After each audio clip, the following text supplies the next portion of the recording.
একদিকে মানুষটার ব্রেস্ট আছে, অন্যদিকে নেই, এটা cancer, yes the cancer is out, is very good, কিন্তু নেক্সট যে জীবন, তাতে তার যে সোশ্যাল লাইফ, এটা কিন্তু খুব বড়ভাবে ইম্প্যাক্টেড হয়।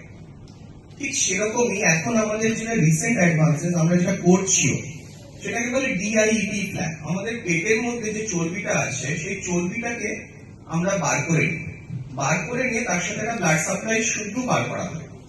সেই চর্বি থেকে আমরা নতুন ব্রেস্টটা তৈরি করা হয়, তাতে পেটের চর্বিটাও চলে গেল এবং ব্রেস্ট একদম নর্মাল আগের মতো দেখা যাচ্ছে। এটা ছিল ক্যান্সার, এই পেটের চর্বি এটা বানানো হলো। So almost same.